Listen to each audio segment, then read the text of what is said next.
Hello, my friends, and welcome to the Space Game Junkie podcast. I, as always, am your co-host, Brian. And joining me, as always, is your co-host, Jim. Hello, sir, from space. Your co-host, Hunter. Woo, space trucking. Here I am with space trucking. And your co-host, Spaz. Always on the lookout for space herpes because you never want to find space herpes. So you're looking out for it so you can avoid it. Hell yeah. That's a herpes, not hairpiece, because if it was a space hairpiece, it could be Shatner's toupee. True. I was going for the Ice Pirates reference, though. Speaking of which, oh my gosh. Now, I got to tell you guys about this. You'll have to go look it up. It's on YouTube. Uh-huh. I typically, and this is just a personal opinion, I typically am not a huge fan of Will Wheaton, but he has this great slam poetry piece he does about meeting William Shatner for the first time when he was on the cast of The Next Generation. They were shooting some episodes and they were filming Star Trek V. So this was like in the 80s. So they were filming Star Trek V in the studio right across the lot from them. And it's a great little story about how he met William Shatner for the first time. It's really funny. Highly recommend it. I'll have to find that. That sounds great. Where? Oh, okay. Hi, everyone. I totally got thrown off. I'm very tired. I apologize. I'm very, very tired. So this week's topic was suggested by Lance Criminal 86. Thank you, Lance. Good job, David. Oh, is that David? Thank you, David. I'll be honest, folks. I was telling the gents here earlier today. I'm a little tired of. I need a break from guests. And I've been having fun with these topic-based shows, and we're going to continue it for a little while, to be perfectly honest. It's not like we're never going to have guests again, but, I think we've kind of been, like, every week's a guest. So it's nice to have a little break, and just shoot the shit with a lot less pressure than is in an interview. So our topic this week, thanks to David, is our dream space games. What is our ideal space game? What's like, if we could have anything, if money and time were no object, what kind of game would we have made, or would we have made for us? So, Jim, I'm going to start with you. What would your dream space game entail? And folks, by the way, if you're listening or watching live, please feel free to share your ideas for your dream space game. If you want to type it out in the Discord or in one of the stream chats, we'd love to hear your ideas as well. So please hit us up with your ideas as well.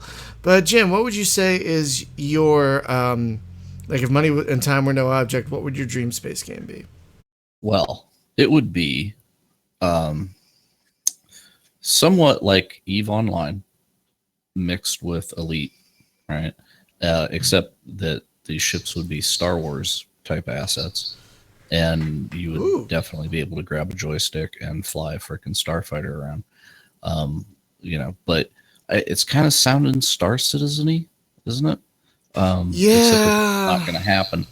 So I'm thinking if it was like Star Citizen's ambition stuffed into Eve's body, then you probably got it. But I would also, and this is a giant thing that lacks in all games since the 90s, is that kind of dynamic campaign, right? So like Star Wars games, like TIE Fighter and that, they had really cool scripted missions. Yeah. Okay, so do that, but fill in between them with some dynamically created content as well. So, but it's like for the big stuff though, you could have scripted, or you have a giant pool of scripted missions, which the community could actually create and vote on, right? And much like Star Trek Online does, Neverwinter Nights Online does, so the community could create these missions. Because, dude, that's like my start into game stuff was I had XVT Ed, and I was making X-Wing versus TIE Fighter campaign stuff. And that's actually how I got my first IT job. Was a guy who had played Really? the mission pack that I made. Yeah. Oh. And was like, oh yeah, I know you, and hired me. So yeah, that's kind of where I think I would go is a partially handmade and a lot of dynamic content, but you have to have the handmade stuff in there because that's, where the good storytelling things come from. Right. And also if it was going to be like Elite, I would have career paths that people could choose, and then the content would be a bit catered toward what they do. So if you're a miner, you would probably seek out the mining missions, and then there could be a few different storylines that you could end up going down. Like more more curated gameplay, basically. A bit, yeah. Based on your if you let the audience create some of the content, they would create some fabulous things. They would create some probably poor things as well, but that stuff would get pruned out really fast because people would care, right?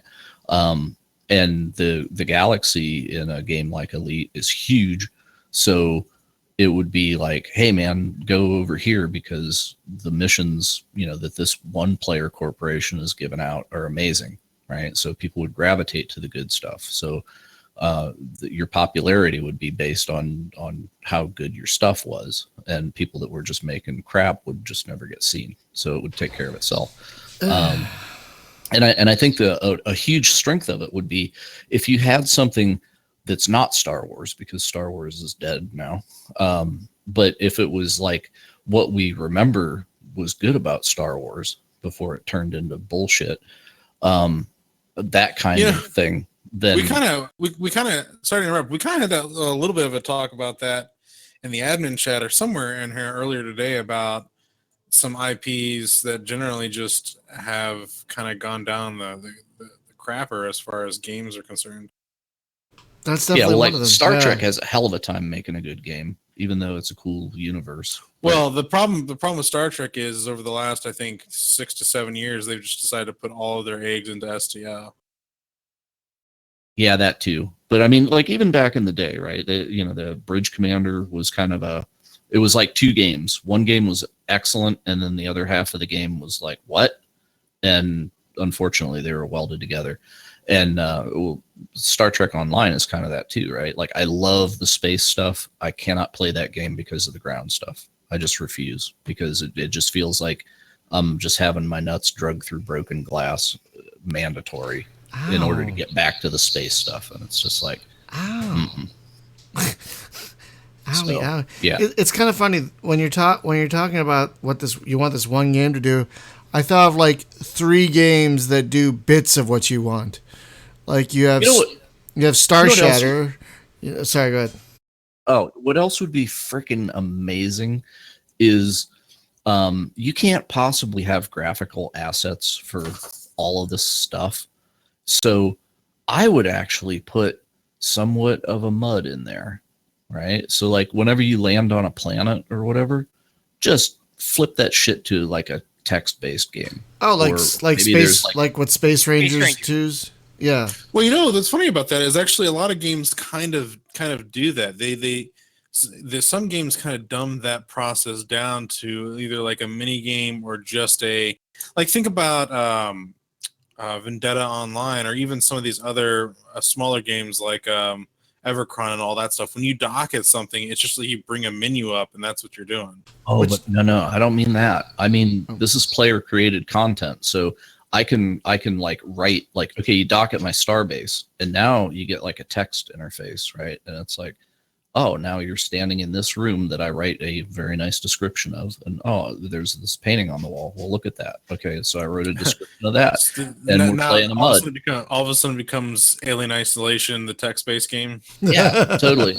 It could be. It could be whatever the hell I want to do in there, right? And this is a thought that crossed my mind today was Space Station 13, right? Where nobody can seem to make a graphical reproduction of Space Station 13. Oh my God, man, the way is a MUD. Like, why haven't they tried that yet? Maybe somebody has, but it's obviously didn't work, right? I heard of it. but you can do so much stuff in a textual game that you can't do with rendering of things. It's just like there's not enough assets in the world to actually flesh out, and you'd have a fucking terabytes huge game. But the community couldn't like be making a lot of planet content and uploading it and doing all that. No, but they can write text descriptions and do really cool story stuff and write NPC conversation trees and all that stuff, and it would be great. And then that can tie into the graphical, like, okay, now I'm in space, I'm in my ship, and I actually operate the ship like a normal game. But all that land stuff, people are like, oh, I want like planets I can land on and walk around, and dude, that's never going to happen. Like if you played like Frontier Elite 2 or whatever, yeah, I can land on a planet. There's like a city that looks like a cluster of skyscrapers and a couple of landing pads, right? And Evercron is the same way. Well, you can wander around in a vehicle, but it's just like a big empty, right? It's not going to be a fleshed out world. Don't expect like I get out of my spaceship and then I'm in Skyrim where it's this fully fleshed out. What about world. like the freelancer mod? Just the Discovery Freelancer? Yeah. There's a little bit of walking around on the ground in that. It's kind of limited. Not that I've ever seen, no. Sure, like when you land Oh on a yeah. planet, When you walk around the bar and talk to people. Yeah, I'd be fine with that. Well, and Discovery takes that completely out too, though. I mean, it's like the bar is a menu at that point because you don't really have the NPCs to talk to, I don't think. But that's because they had to like neuter the single player stuff because the multiplayer got way out of scope of what the single player stuff could handle. So it broke the hell out of it. So it's got to make a decision at that point. But I like Discovery Freelancer a lot. I don't know. I need something because that game relies very heavily on the role playing stuff and it's a social contract with all the players that you will behave, according to the server rules and stuff, which I've never seen anybody be a douche in there either. Like people stay in character. It's like if you're going to be a pirate, well, you can't just decloak and start blasting somebody. It's actually, you have to like pull up on them and interdict them and be like, ho, ho, I'm a pirate. Let's negotiate your terms. Because it's a gentleman thing. You don't, not like what happened to us on Saturday in Eve, which I'm scanning a site and all of a sudden a ship decloaks and I'm eating torpedoes and I'm dead. It's like, okay, well, that was fun for that guy, I guess. So that's the kind of thing that I kind of want to avoid. I wish that Elite was a game where you could not go offline, though. And when there was scary stuff, the content is scary in places. You go into a lawless system or whatever, and if they ever got the crime and punishment system straightened out where it actually worked, it would, I just need it to be like Concord in Eve. The Concord solution is it, right? It's like you screw around with another player and the cops are going to show up and wax you. And if you're in 1.0 security, you're going to die instantly almost. But if you're in like 0.5 security, you might have time to kill that guy and get away, right? So, and then in like 0.4 and lower, well, the cops won't show up, but you got to worry about the guns on the gates and stuff. So you're still going to be unwelcome. And even with Eve, though, I wish that the faction warfare stuff was more of a thing where it's just like I could get a bounty if I'm faction warfare and I kill any ship of the opposing empire, then I'm getting bounties for that as if they were like rats, Well, you kind of do. You get faction like incentives for it. It's a different kind of bonus. Yeah, but I'm talking in a context of a game that's like Elite Dangerous, right? See, the stupid way that they did faction warfare in Elite is that whole like I'm gonna haul leaflets and then we're gonna like tip the influence of this planet, because everything in Elite is a reputation meter, unfortunately. So if you could do stuff like, all right, I declare allegiance to this leader. And then you're not at war with all your neighbors, but that one neighbor in particular, or maybe an alliance of neighbors, you are, right? And that's not like a player run faction. That's a NPC thing. That's the universe and how it is. Although player actions could maybe change the size and shape of the empire on the map, but it's like, let them tell the narrative in there still too. But it's the deal of like, okay, if I'm faction A and I go out and fight faction B, then I'm getting bounties for that.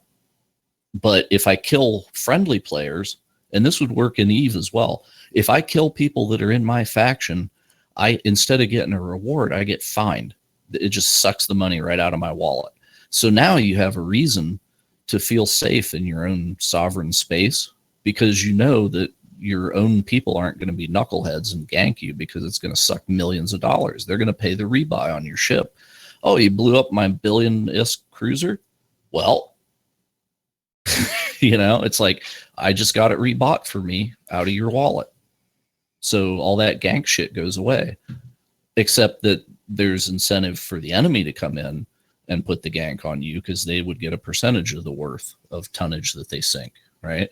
So at that point, people are going to keep like their rich stuff toward the core of their empire, and there's every incentive for the enemy to try to get in there and get it. So that content's going to create itself. But they unfortunately haven't really set it up that way. So because, it's like you get these big like goon fleet or whatever, and they're huge, and on the borders, it's kind of scary, but in the middle, it's safe. And then those guys get bored, and it's just like, we got too much money, too many ships. Oh, let's go burn Jita down, right? Let's like vent our boredom through trolling instead of like, pick an actual war target or something. It's like, let's just go troll people and club seals and be stupid for a while. But that kind of breaks out of the world, right? It's like, to the average player, you don't really have a sense of like what the geography of Eve is. The place that's around you, right? There's like the people that like we live in the pipe, we know our neighbors. That's cool. There's a sense of community. In Elite, there is no sense of community like that, because there is no scary geography. I can fly anywhere, and if it's too scary, I just go offline. And I fly there, right? So there's no reason to stay in a local area other than building reputation meters at a station, you want to continue to do. But there's no end result to that. But in this game, you can own stations. You can, do things. The prices in the market change whenever you talk to NPCs, right? And you build, and this is an interesting thing in here too, is whenever you get loyalty points, you can spend that loyalty points on items you can't get otherwise. And then you can turn those and sell them on the market and give access to it to other people. But you charge a lot for that, right? Are the Sisters of Eve ships still that way? Because it used to be you could only get those things with loyalty points, right? So then people put them on the market. So when I go buy it and I don't have loyalty points, well, they're turning their loyalty points into cash. So that's a cool market mechanic. And Elite has none of this shit. So it's just like Elite mashed together with Eve, and you make the ships and everything a familiar Star Wars-y kind of thing. And like, you could fly a carrier, right? But then I grab my joystick, jump in a fighter, and fly out and fight off your carrier, like what Star Citizen kind of promises. That would be great. Yeah, and if the missions are like scripted stuff, like, hey, we just pulled a mission to go kill this pirate base, right? So we warp our ship in, and we come out of hyperspace, bang, there's the pirate base, and they start launching fighters, and then all the dudes on your side start launching fighters out of your carrier, and you have like a wing commandery brawl, right? But because it's also a scripted mission that has NPC stuff going on, it might be like, get in there, scan those cargo containers, and then our cargo lifters are going to come in and steal them while you keep the fighters busy. So the mission is to protect the cargo lifters, stuff like that. Yeah, you don't get that in these games Isn't because there is no scripted stuff. Isn't Starfighter Inc. going in that direction? I think it is. Yeah, they're trying to. It's Yeah, I need to see some more motion from that. I mean, I know they're working on it steady, but they're working on it. It's kind of like an evenings kind of thing, and they're a geographically widespread team, so it makes it a little slow. But these guys have made games before. They know what they're doing. They have matches every week, actually, I believe, and they've updated it a few times since I got a copy. I'm never there when they run their thing. It's like Tuesdays at 1 or something. It's like It's like I had it, and then they pulled access for everybody for like some update that they were doing, and like I just haven't really asked them for a key back. Oh, they'll probably give you one if you go on their Discord. Well, yeah, now that they're actually doing some actual testing stuff, because back when I had it, it was like you could float around in the hangar and you could launch in a ship, but you couldn't really interact with anything, so you could just kind of fly the ship around a little bit, and I was like, okay, this is kind of cool. You know what? Yeah, what's a real shame is that Terminus never took off, because it has the seeds of a lot of what you're talking about. Yeah, it's got. It has multiplayer. Kind of it has multiplayer where you can make missions for other people, and trade things on a bazaar and whatnot. Can you imagine a Terminus 3 that did all these things? Wow. Yeah, and the way to reward for content creation is to give people items in the game. Like faction-y things, right? Like, hey man, you made some content for our game, so you get like. Special space diamonds that you can't get any other way. And then there's like a space diamond merchant, and you can turn that in and get skins for your ship, or, like better equipment than other people can get. It's like fancier. It's not necessarily overpowered or anything, but it, it's like you fly around and it's like, hey, that guy is in a content creator ship and it's a blingin' one. So he must've made some good stuff for this game. Right. So it's like, I don't want to just support the game with my money. I want to support the game with my creativity. So give me the tools, man. We got a couple. We have one person in Twitch saying a couple of things. First, he would like to see an expansion of Rebel Galaxy with more missions, 6 degrees of freedom. Yeah, it's coming. And more ships. Yes, sort of. It's coming. Follow Howie Day on Twitter. And you will see it. But Screenshot Saturday. I know, but he also said, "What about Battlestar Galactica Gridlock, skinned in Star Trek or Star Wars?" I'm like, "Have you played Starfleet Command? It's kind of like that." Well, no, but that's the thing. Like this guy's preaching to the choir here, because remember when we had the developer for Battlestar Galactica Deadlock on when he was making that Starhammer game. And I'm like, bro, you need to open this up for mods, because this would be the best damn Star Wars game ever. You just can't make it Star Wars, but I can. Just let me mod it, and you'll have a Star Wars game tomorrow, and you'll sell 1 million copies of this thing. Yeah. Because the X-Wing tabletop game is I don't know how hot it is now, but it was super hot then. And it's just like, man, if I had a digital version of that I could play with people, that would be badass. I'm not really interested in killing space shrimp, though. But, dude, if you let me put Star Wars or Star Trek or something that people care about in here, this game is going to fly. And he proved it, because then he got the Battlestar Galactica license, and I'm sure that he's made some bank on that. So, but the thing is, though, now that it's in the license game, there's like less incentive to open it to modding, because if he could get another license, well, he won't, because the community already made that stuff. So well, I don't know. Maybe they'll do. I mean, maybe they'll do another game like similar to that, but in another universe if they can do it. Because I mean, the Battlestar game is doing fairly. It looks like it's doing quite well, and so maybe that'll show other license holders that, hey, maybe they can make a game with our universe out of this. That should be a topic for another show. Like, what universes deserve either more games or just games in general? We should talk about that at some point. I just want a universe that is not, it's not Star Wars, it's not Star Trek, but it feels familiar in that way. But we are not beheld to canon, right? Because then people will just, like in the Star Wars or the Star Trek Online game, right? It's like, well, no, you couldn't start this Klingon war because that didn't happen or whatever in the timeline. It's like, no, this is like not Star Trek. Right? This is something that resembles the thing that you're very fond of. Star Trek doesn't care about timelines anymore. Have you been watching? I have know, you been watching Discovery? But you haven't hung out with Hunter whenever Discovery was on and listened to him rant about Memory Alpha, right? So I'm just saying, people are very invested in the continuity of those properties, right? Unfortunately, Disney was not so invested in Star Wars when they bought that, because they fucked that all up. But I don't know, man. Rogue One is what you get when you let a fan write the movie, and everything else that we've seen is what you get when you get the boardroom to write the movie.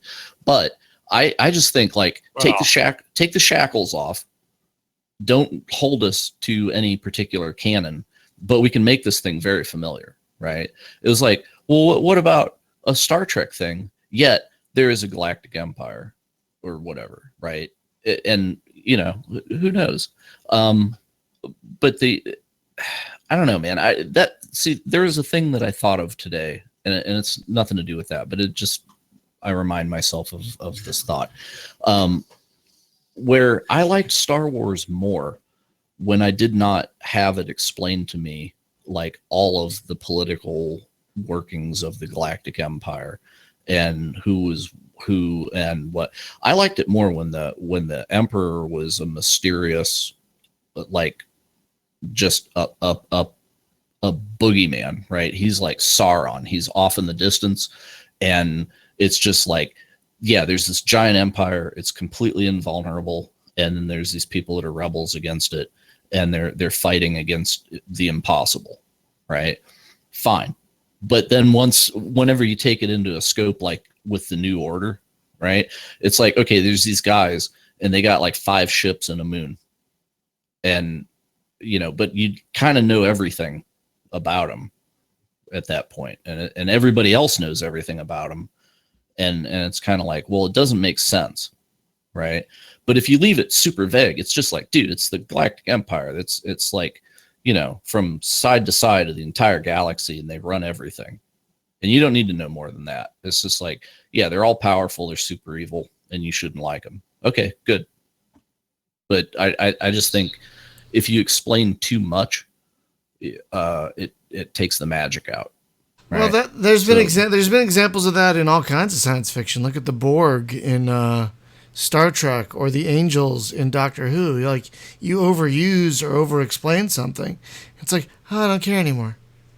It's like, well, the origins of no, I don't want to know. You know, it's like, yeah, I want to know, but I don't want to know. So, you know, don't hand it to me like spoon-fed or anything, because it breaks the mystique, right? So let's do a property that is familiar and yet still retains its mystique, right? Farscape. Yeah. Ooh. Exactly. Good example. with more Muppets. It's time to put on makeup. Andromeda. There you go. Motherfuckers. Anyway, so Hunter, what would you say is your dream space game? And don't say EVE Online. No, I'm kidding. What would you say? This is really good timing. I'm just now about to dock up this giant freighter. Because yes, I am playing even now. Eve now. Even now. Yeah. Anyway. Well, you know, it's interesting. Like, ideally, are you docking it to the Fortizar? No, that doesn't get fully anchored until tomorrow evening. It's a 24-hour cycle. But yes, there's a friendly giant citadel going up in our pipeline.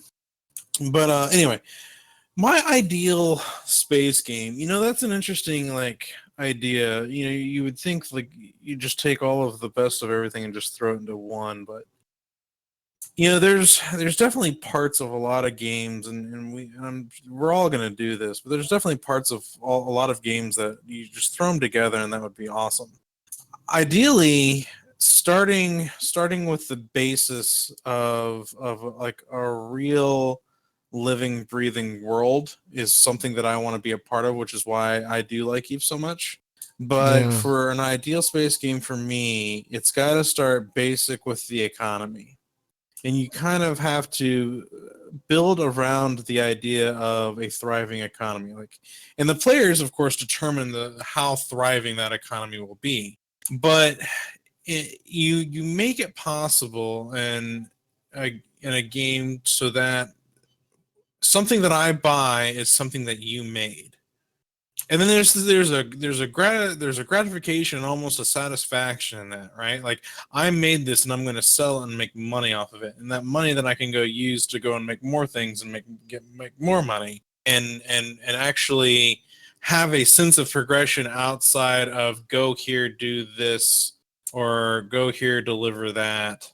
Instead of like go collect 5 pelts like an MMO, in a FedEx mission like you would see in WoW or whatever.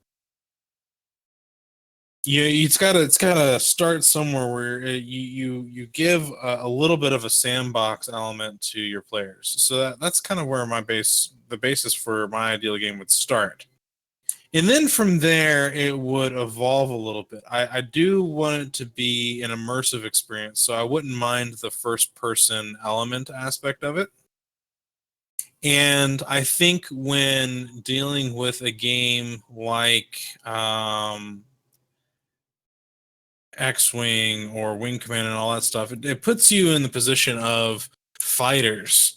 But we've had discussions on capital ships. I think ideally with a game that I would want to see is there is a progression system to where you can fly multiple different types of ships. And I think that you need to be able to unlock those abilities. I don't just think like someone can throw you the keys to, say, a capital ship and be like, it's all yours now, kid, go have fun. I think there does need to be some kind of a progression system with that. Well, yeah, like a capital ship should be impossibly expensive, right? It's like, damn near, yeah. Yeah. But that's again where the economy thing kind of comes into play. So like you take those things. So far we've got like that Eve kind of mindset of sandboxy freeform economy, to where from there then you have to give players the materials that they have to go and gather. So around your environments you have to place these materials for these people to go and gather. So you do that. But then like from there, yeah, you throw in kind of like an Albion Prelude type game into the mix, where it's not just an economy, but you're managing your life, like your business, this quest that you're on through the stars, or whatever game this game is that I'm thinking of. Yeah. So you throw in a little bit of that. Then when it comes to the actual spaceship piloting, for the smaller stuff, it's definitely going to be very simplistic to like you can do like a HOTAS, or like a HOTAS with a couple of maybe keyboard combos for a few things. I would accept the Discovery Freelancer model of just the ship chases the mouse cursor, which if Elite did that, it would be controllable with a mouse, but it's not. Well, that's like a thing, but that's also like a third person experience model. Yes, you can do first person in that, but that model is designed around being third person ship play. Yeah, I'm just looking for accessibility. Who owns a joystick anymore? Well, this is true, but this is my ideal space game. Okay, so everybody's computer sprouts a joystick tomorrow, and then we're good. This is ideally my ideal space. Oh, I'm allowing it. I'm just saying that's what we need. I agree. I do agree. Give HOTAS for everybody. You get a HOTAS and you get a HOTAS. Everybody gets a HOTAS. If it was up to me, Microsoft would start making the force feedback 2 again, and everyone would buy one. Go. That would be based on the original specs. Don't try and do anything. No. Exact original, nothing new. But start putting force feedback back in games. You know. There you go.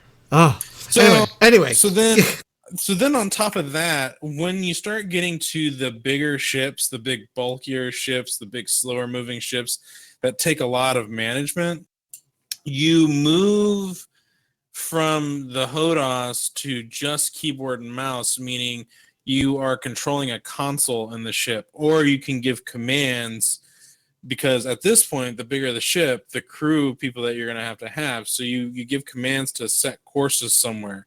And you can go back into like the captain's quarter or maybe like a lounge somewhere, and your AI pilots are taking over the ship for you and taking it to where you want it to go.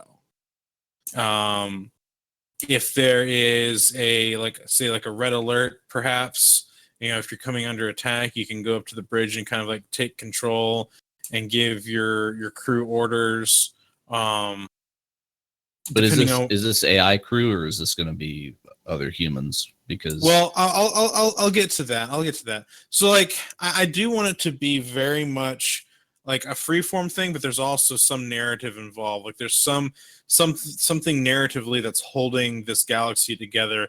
Obviously, because on top of birth, there's also death, right? So like there's got to be conflict somewhere involved somehow.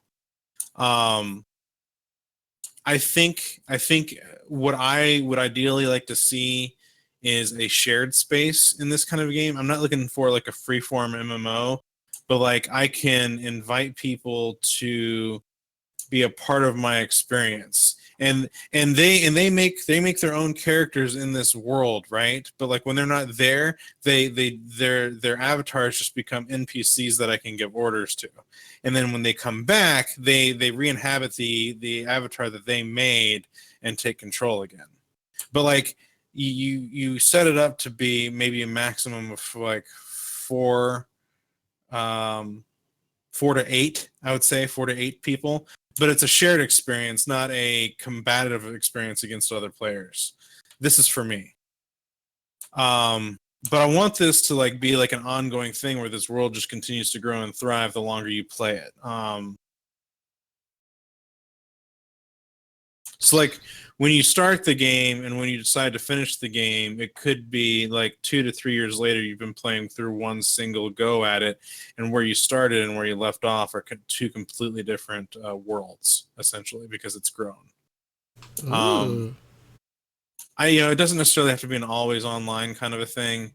Although, part of me would be like, it'd be kind of interesting to see it be like a constantly evolving world. But Eve already does that. Like that's already a thing in Eve. Like you can see that mapping out, but I don't know if I want to replicate that directly. And I know Dual Universe is probably going to do something very similar. Although Dual Universe is going to be doing something completely different in that everybody starts out on that damn planet, and it's literally a space race. Who can gather the resources to build a spaceship first to get into outer space? And then who, once you're in outer space, can gather enough resources to go to the other planets and then build stargates to go to other systems, and then it's he who controls the spice. So that's an interesting concept, but that's not necessarily what I want for my ideal space game. Although I do like those concepts and I do think they're cool.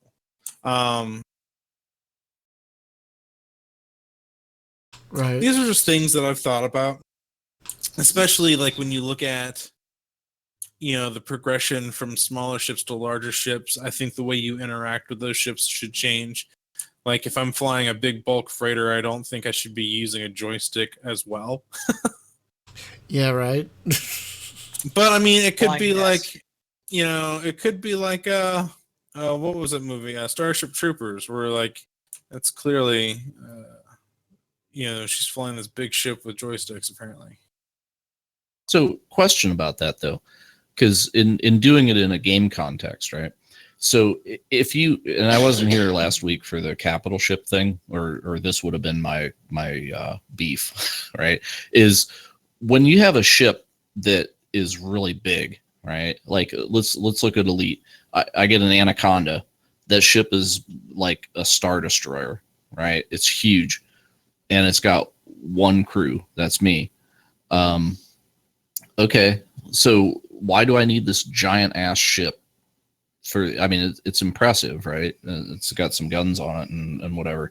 But it just seems like the scale for a single person gets way out of whack in these things. And like in the X game, right? You can have a giant like space aircraft carrier with one crew, but then if you do it in MMO style, right? Like in a bridge commander kind of way, right? Where it's like, okay, I got this ship, but I actually have to get 10 of my friends to operate it, right? That kind of deal. Well, it's like, well, yeah, okay, you're the captain, but I want to be the captain of my ship, right? Can I fly my ship tonight? Like all you guys come on. So you kind of end up with like a landlord at that point, right? Like the people like in Eve, right? It's like you own all these stations out here because you're the guy that had the money. But it's like, well, if that was the ship equivalent, then it would be like, well, you own the Enterprise and then we're all just red shirts on that. So I don't know if that would be the best thing for me. Right. But if it was a single player game, then you get like Rebel Galaxy and like, who cares? Because then you just populate with NPCs or whatever. Well, okay. So like that's part of the thing with STO that I like is I am essentially a crew of one, but I do have NPCs that I can manage. But there's parts of that where it's like a mini game that is really a lot of fun. And I've made several references and mentions to this, and I like that. I like that added little thing to where it's not just I'm always flying said ship, or I'm always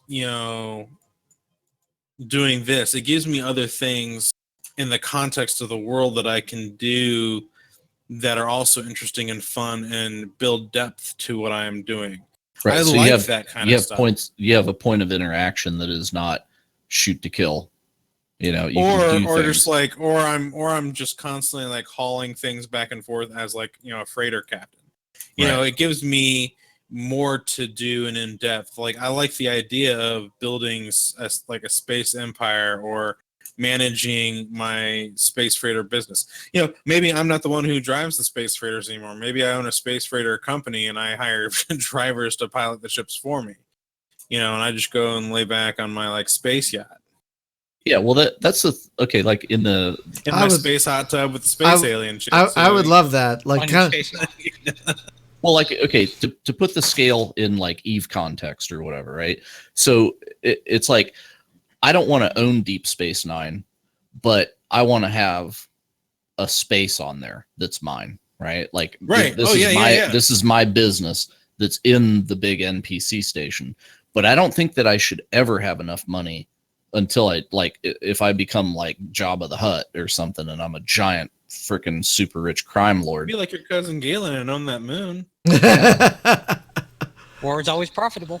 Nobody went broke on both sides. Nobody went broke selling weapons. But it's just the thing. Like whenever I become I'm dead broke and yet I own a moon, right? So it's just that breaks it for me. It's kind of like I need like I've talked about in trade things before, like the whole Euro truck in space kind of deal. It's like the struggle is just to make the payment on my truck, right? I own the business and stuff, but that means I have to continue to work to pay for it. And in these games, it's like, no, you need the money up front, you pay for it, you own it, and now it's just a profit generator. Yeah, there's no upkeep. Right. So I like a little bit of an upkeep aspect. It's like I got to pay the rent every month on this. And that keeps me actually engaged with it. I like the way that Pulsar handles it because the universe gets more dangerous as you go along. So the upkeep isn't in just simply repairs, but it's also in your upgrades too. So further along you get, the more you have to actually spend on upgrades in order to keep your ship in not just in serviceable order, but so that you don't die at the drop of a hat. Spaz, I'm so glad you brought that up. So that is actually one thing that I absolutely love about Pulsar, but this is also the same reason why I have frustrations with Pulsar.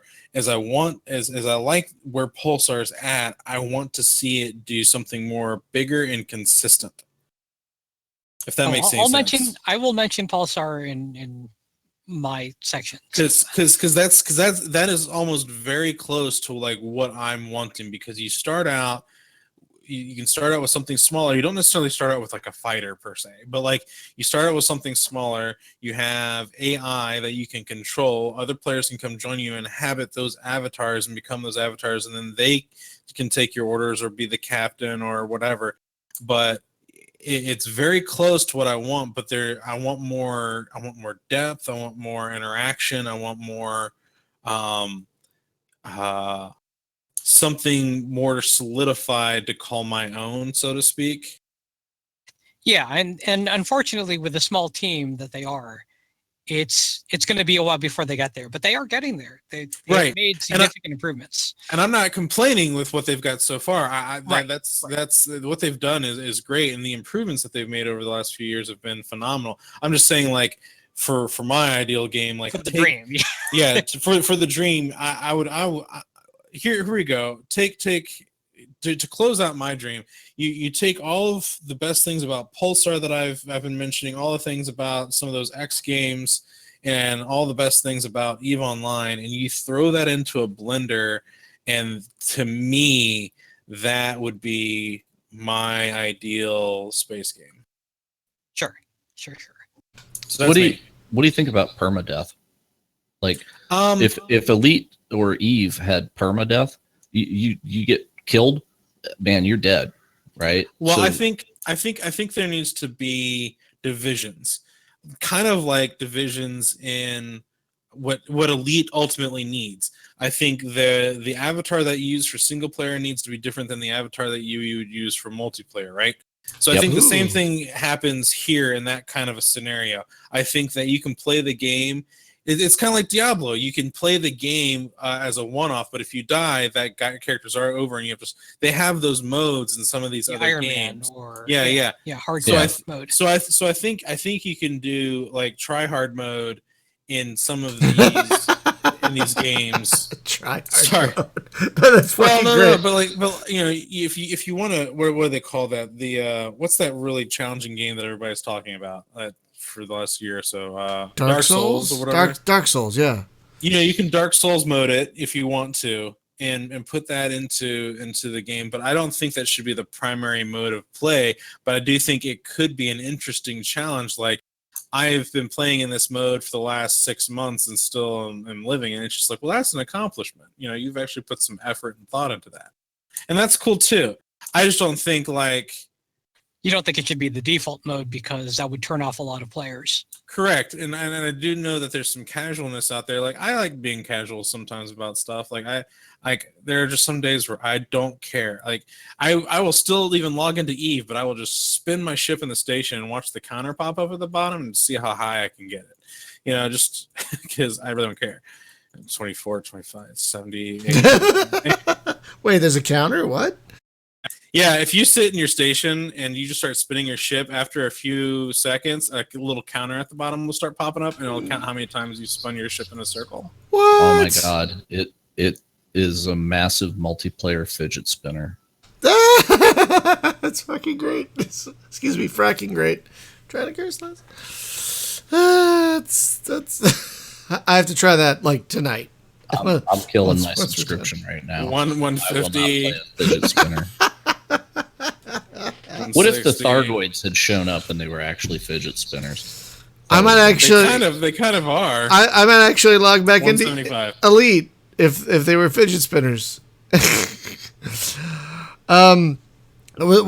was that it, Hunter? Did you get it all out? That's me. Okay. All right then. Spaz, what about you? Well, since I mentioned Pulsar, that actually was kind of the start of what I would want in a dream game. You take the crew aspect of Pulsar, where the setting would be that you are part of a large convoy of ships, and you're trying to get from one end of the galaxy to the other.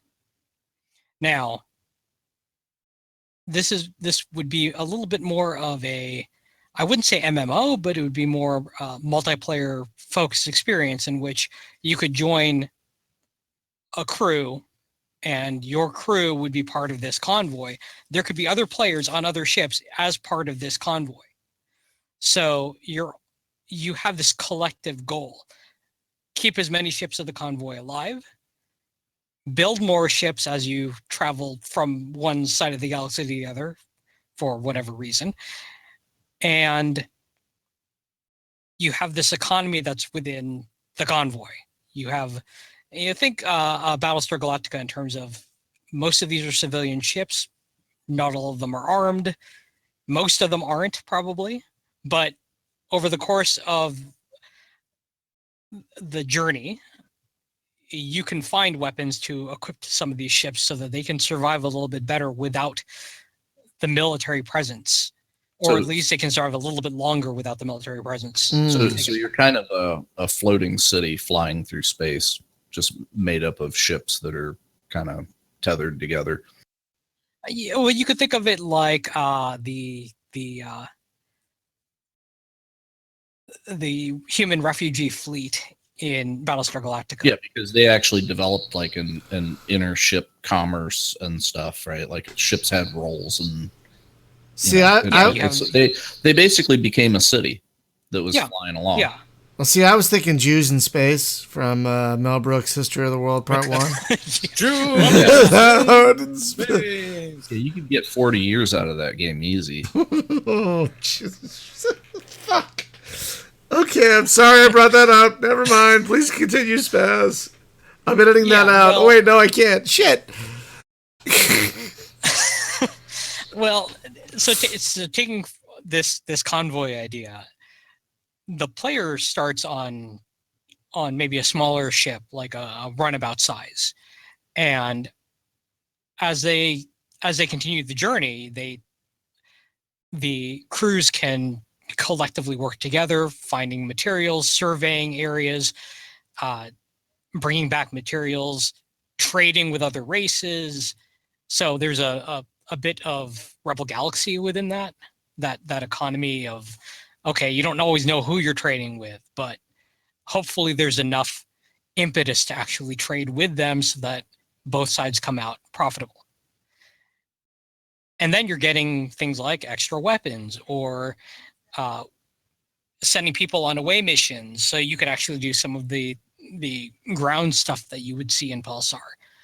You know, you take your ship, you beam down, you maybe salvage what you can from deserted campsites or abandoned ruins and try to look for artifacts, that sort of thing.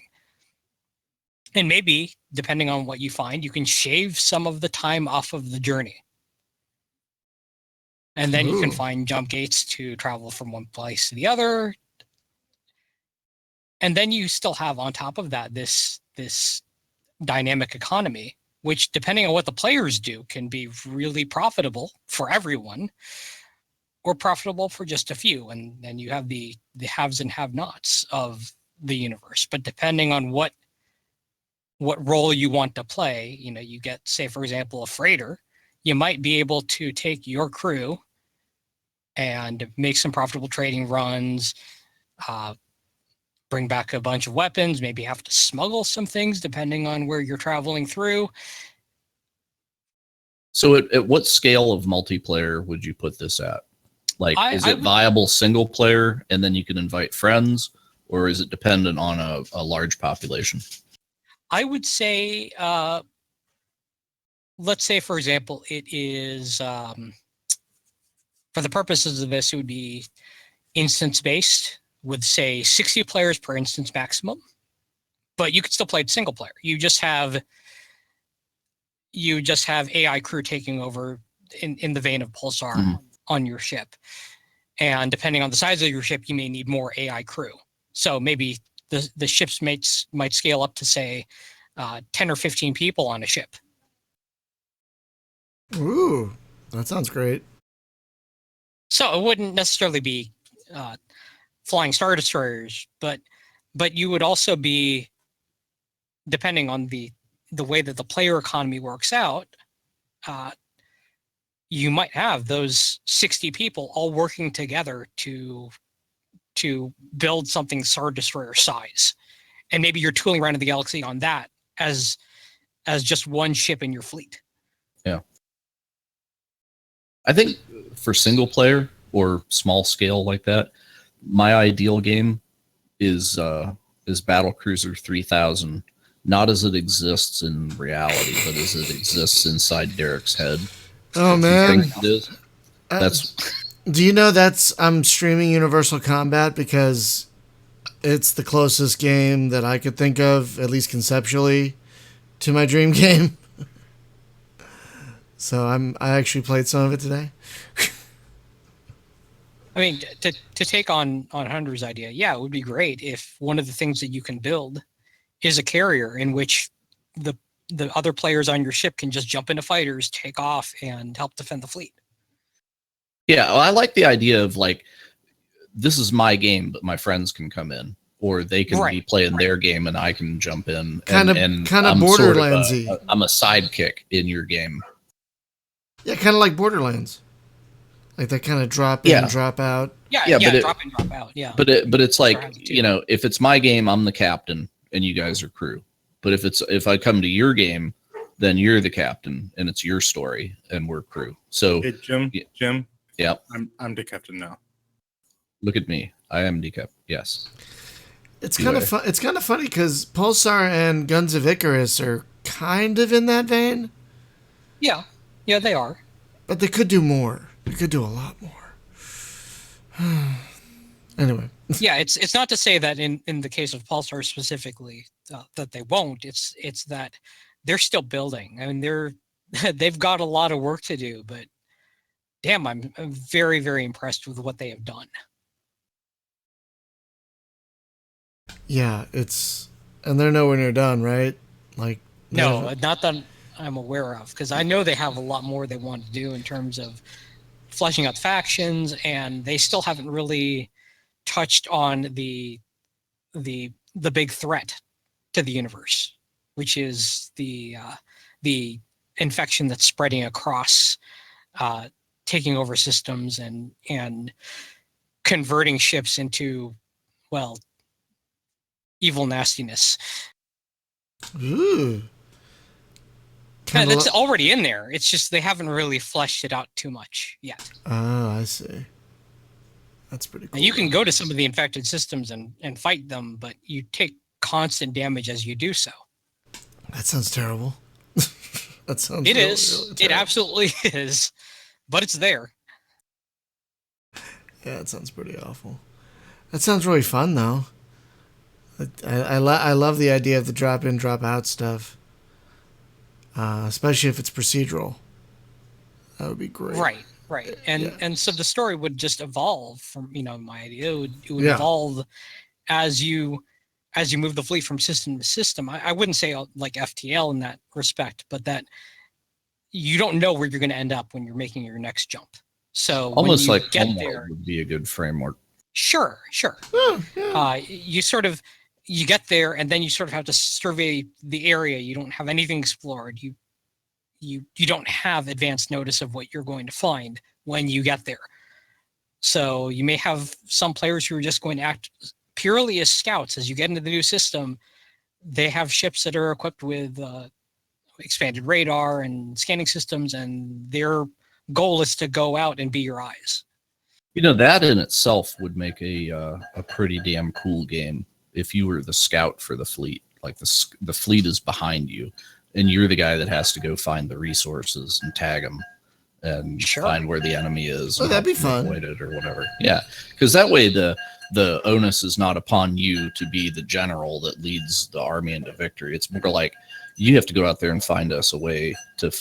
We need fuel, and we need to not run into the enemy, right? And we need eyes to be able to find both. So there you are. That sounds pretty cool. And that's the sort of game in which not necessarily anybody is a red shirt if they're playing. They can decide the role they want to take. And it might be as a merchant just ferrying stuff between the ships of the fleet, or being a scout, or going down and exploring these planets and hopefully finding more stuff to bring back. Right. That does sound fun. Is that yours? Is that would absolutely be it. I mean, in terms of fitting it all within one game. I mean, yeah, sure, you could throw in other elements, mini games, whatever else to mix it up a little bit. But But overall, yeah, I would want to see that kind of gameplay. So what's going on the roadmap with Pulsar? Like, where does he want to end up eventually? Like, is he going to simulate like a whole galaxy kind of thing from a ships and missions and stations point of view, or what? Well, from what I understand, there is an overarching story that isn't in yet. That you take your ship and you do have the sandbox, but eventually there is a story to actually delve into. It's just not in yet. Well, you got to get the building blocks first. So sure. Right, and they're totally working on it. With a team of 2 people. They've done an impressive job. So I have to give them so much credit for that. It's only 2 people? Yeah, Pulsar is only 2 people. Holy truck nuts! Oh my god! I'm trying to come up with new words to say that aren't curse words. That wasn't much better. Holy truck nuts! Now I would add one other thing to my now that I think about it is go for it. The faction reputation system in, say, Star Traders, where depending on who you happen to help or attack, you'll get reputation bonuses. You might be able to get them to give you safe passage through their territory, or they might attack you relentlessly and destroy the fleet. So FTL. To an extent. Yeah, because that's how FTL works as far as the meta map part. So if you had Pulsar with an FTL dose of like trucking across the universe, because that's kind of what it is, right? It's point to point. Well, to an extent. With FTL, it doesn't really have reputation per se, but if you have certain members of a race on your crew, they might give you more options in the dialogues that come up. Right. It's those blue options.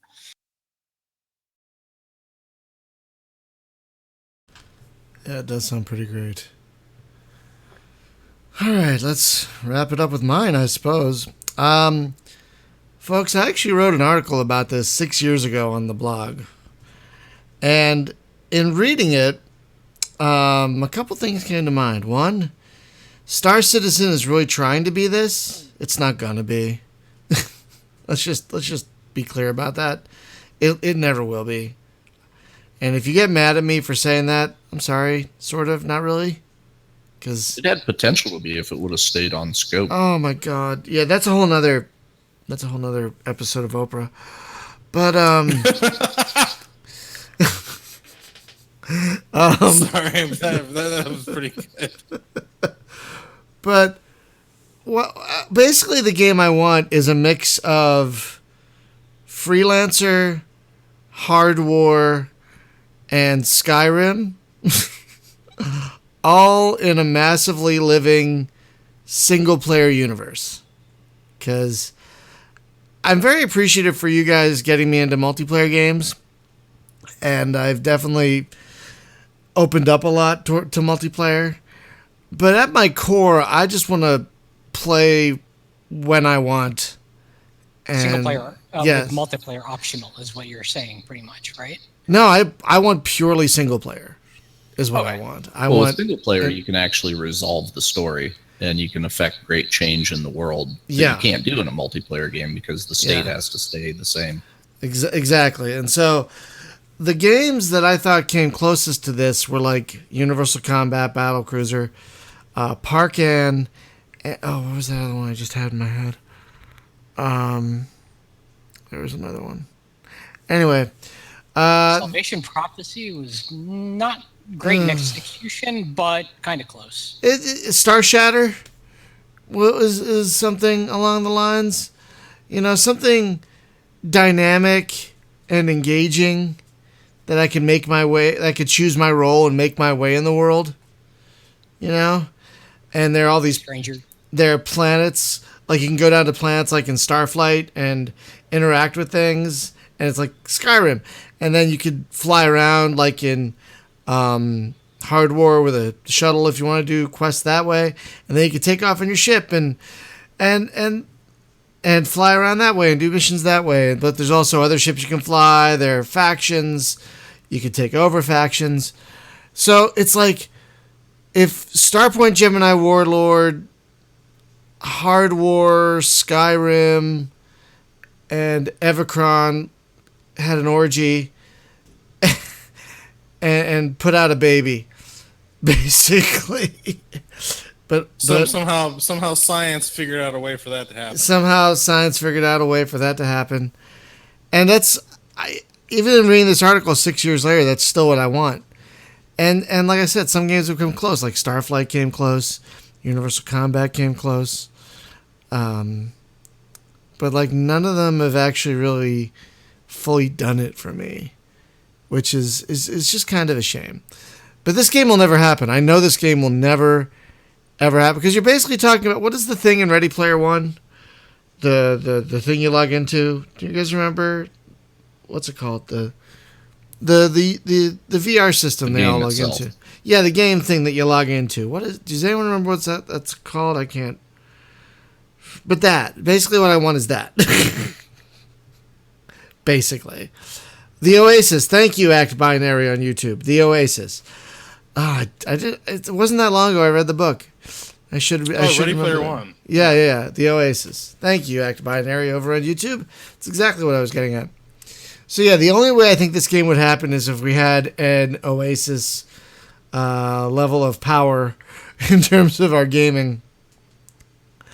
That kind of brings up another question that maybe we should do for another show. Do we want the Oasis? Do we want the holodeck? You know what I mean? Do we want that much immersion? I'm not sure. You know?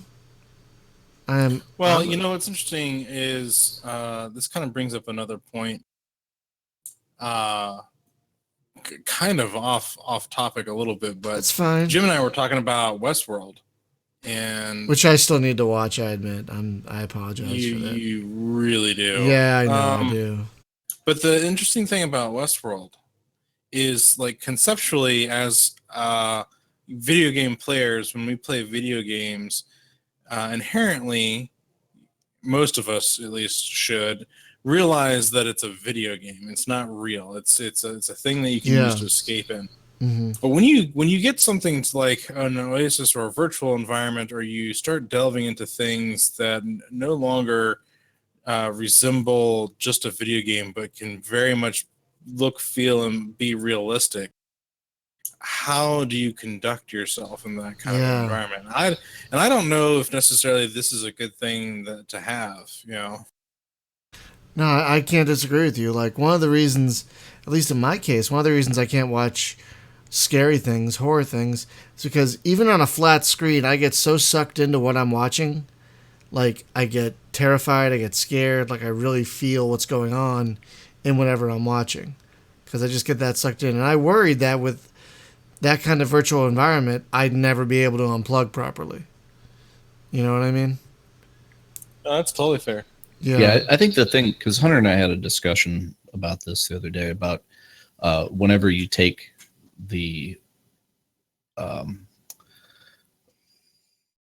basically when you no longer have to own yourself, right, and you don't have any kind of accountability for your actions or interactions with other people, then you get basically the like the Eve syndrome, right, where it's just like, well, I prey on other people for fun because this is a blast, right?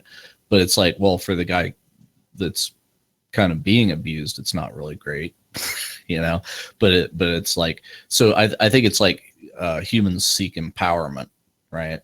And whenever you take the cost of that away, the risk is gone from it, then people tend to get really douchey with each other, right?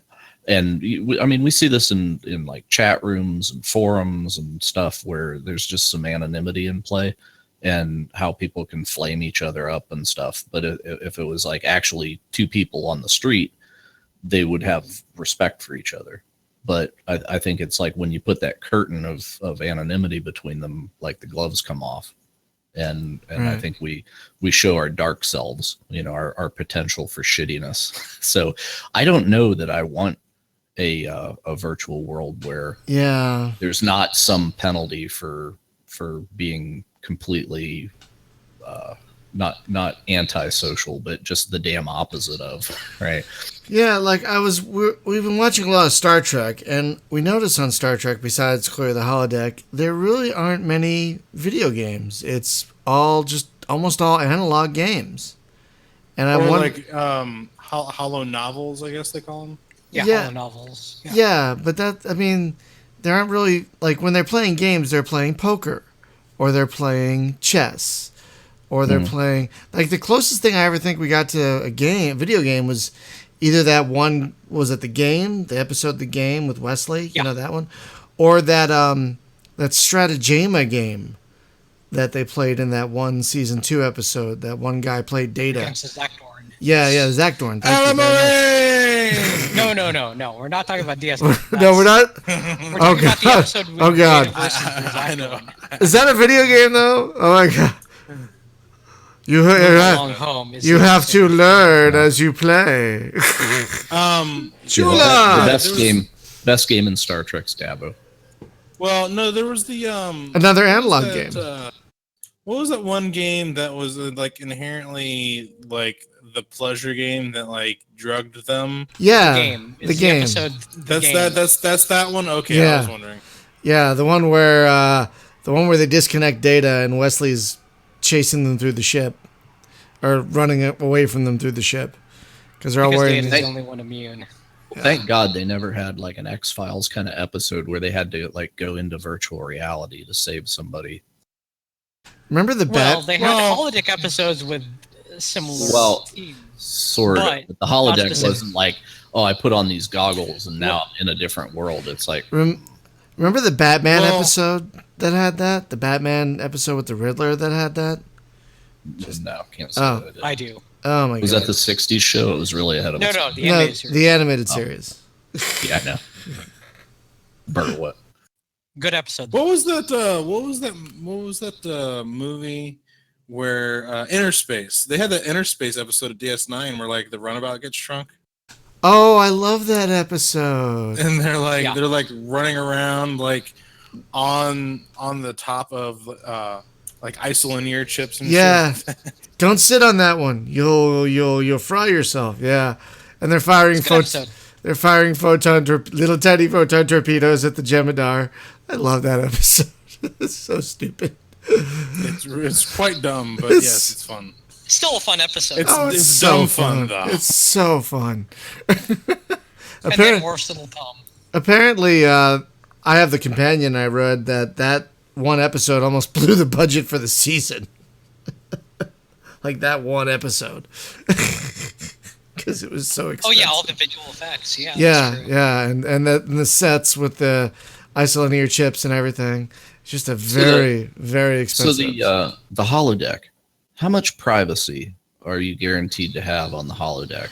Because you know, I would think that like they would look at the programs that people are running on the holodeck oh boy, and just be like, well, perhaps we need to intervene. I Well, just They You know. even That went into that depends. with Barkley.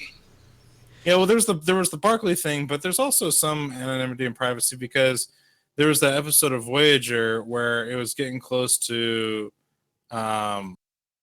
Tuvok. He had to like pawn fire it, and he's like I've got no like female to do this with, and Paris was like, well, we can like set you up in the holodeck. but then shit goes south because like the power systems get interrupted and like he's in the middle of pawn firing, and it's just like. Well, I love how you put it. He's pawn the firing. doctor's a I love that. hologram, and he could change himself into Oh whatever he wants. no! So- No! Please state the nature of your sexual emergency. No. I'm just gonna close that line of thought with, I hope the holodecks are as self-cleaning as they claim they are. That's all. Well, it would be really bad if that was going on, and then the power flickers. And Oh. Well, let's talk about that for a second. Wesley Crutcher was a 14-year-old boy on like the flagship of the Federation. Right. Had access to all kinds of things. 14. Oh, Jesus. Yes. 14-year-old. Like, if I was a 14-year-old boy on that ship, you would never be able to get me out of the holodeck. There's the comedian who was like, Wesley, you need to go see Counselor Troy. This is Counselor Troy. Like, oh man. Wow.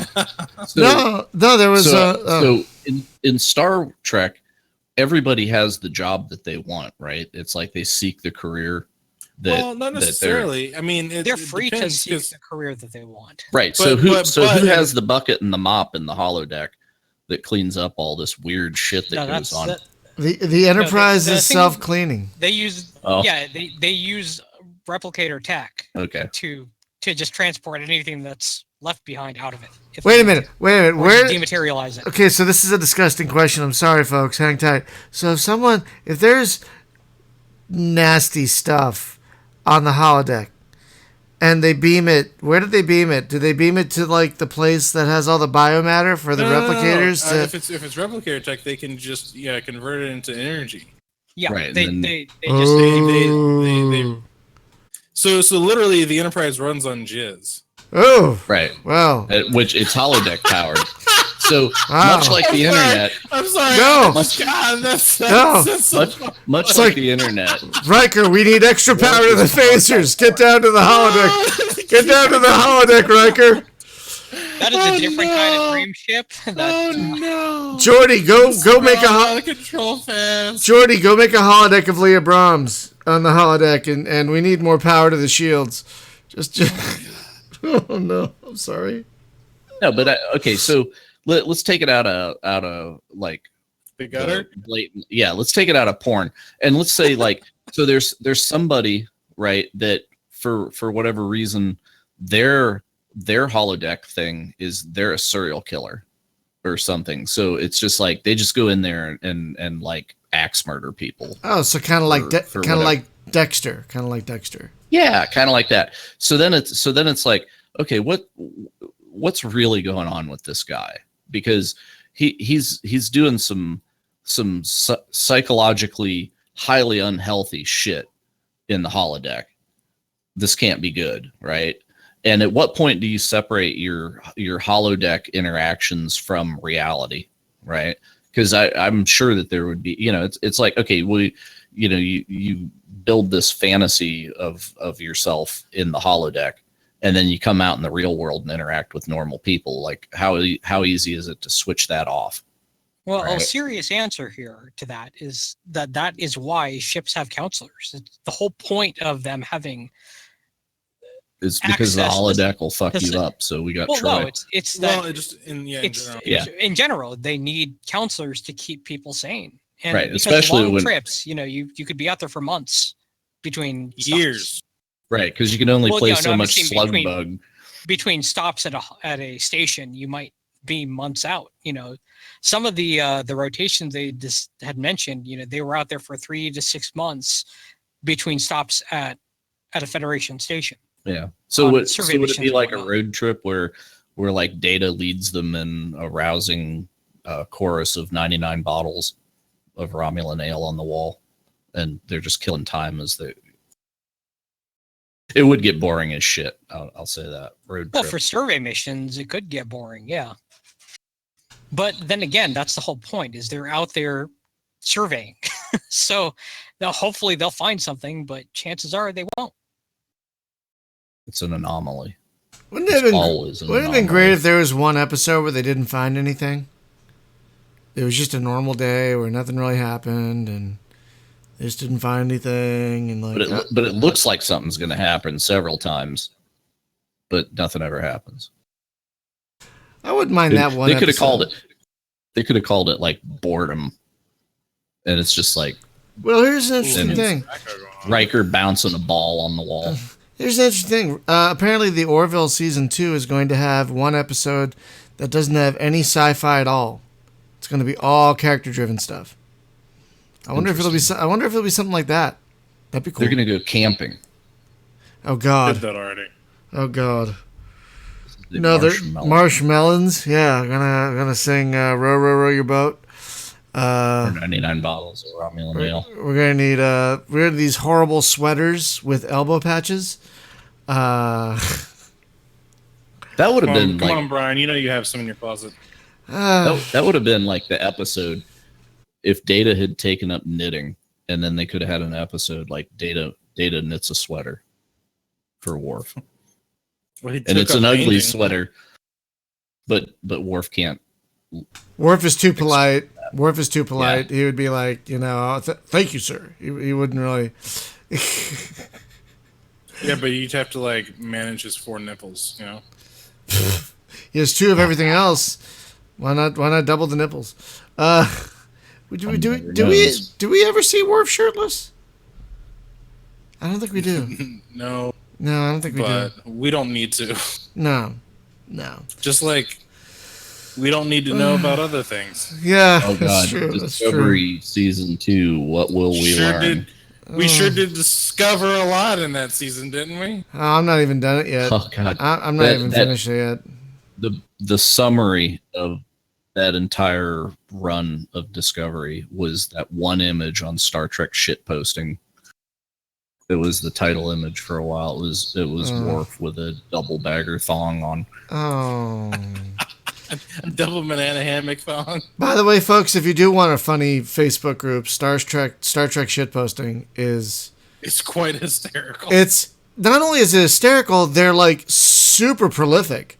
Oh my God. And sometimes highly accurate. Oh, yeah. Anyway, let's start wrapping up. Folks, thank you for listening tonight. The show is brought to you, as always, by awesome Patreon subscribers.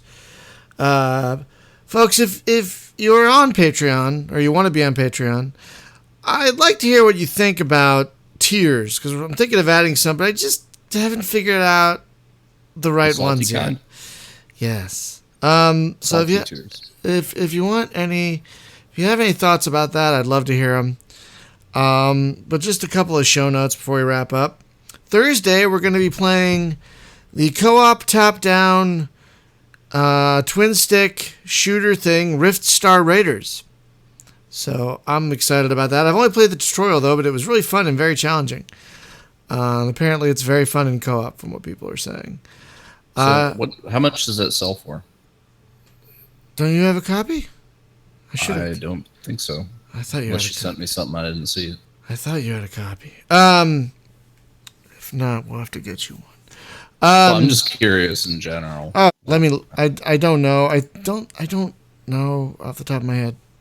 Why don't you look while I'm talking? Okay. And then next Tuesday on the show, because I was too tired to do our monthly MMO meetup this past weekend, which was entirely my fault. I was out way too late doing karaoke.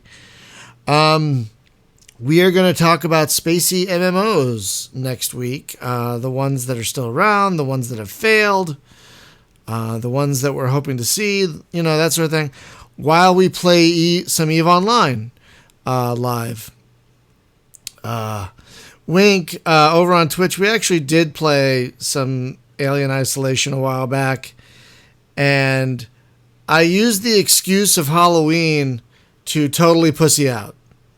I totally wussed out, and I don't know if I'm ever going back. Sorry, guys, but that game was terrifying because I knew something was going to come at my face. I didn't know when. Just knew something. Which game was that? Remember, Wink on Twitch is like, you should play Alien Isolation. I'm like, Oh, absolutely. So No, the way no, wait. The way that you play Alien Isolation oh boy, is you ignore the like actual main game, right? For if you want to just experience something and it's familiar, right? So you get the crew expendable, or no, the lone survivor is the one.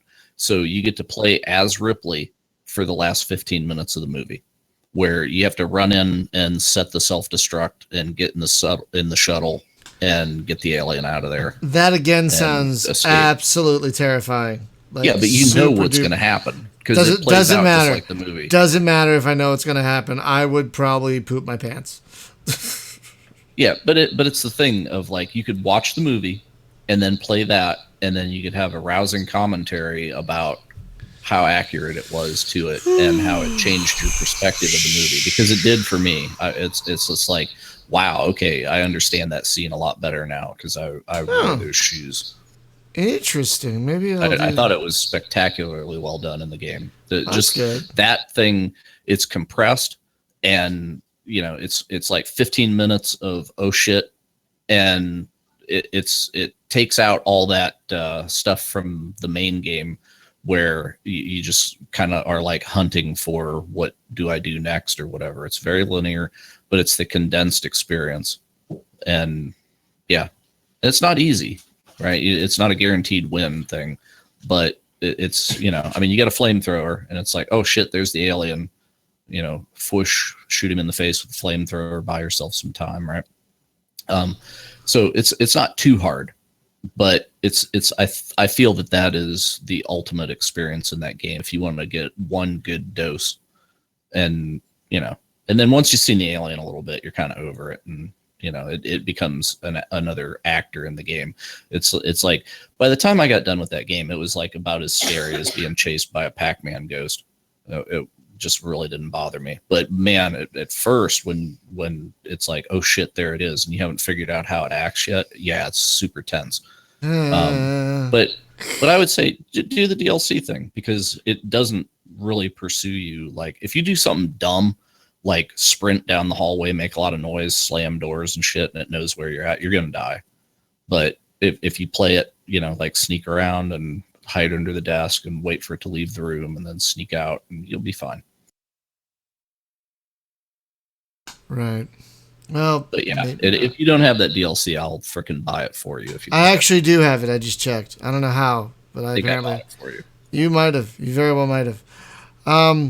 So yeah, next Tuesday we're gonna talk MMOs and play some EVE Online to make up for missing the MMO meetup this past weekend. So if you have EVE Online, you're welcome to join us.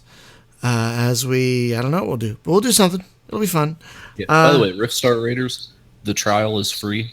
It's 4 players for the first 2 missions, and then it's $19 to buy in after that. I could have sworn you got a. So that's a bit of a steep. I thought you gave him a key, but okay. Maybe. I don't know. I'll have to look. You should take a look, because I'm pretty sure I got 4 keys for all of us. Anyway, folks, thank you so much for watching and listening to our Patreon subscribers. Thank you so much for supporting us and keeping the lights on around here. And we will see you next week. Thank you all. Good night.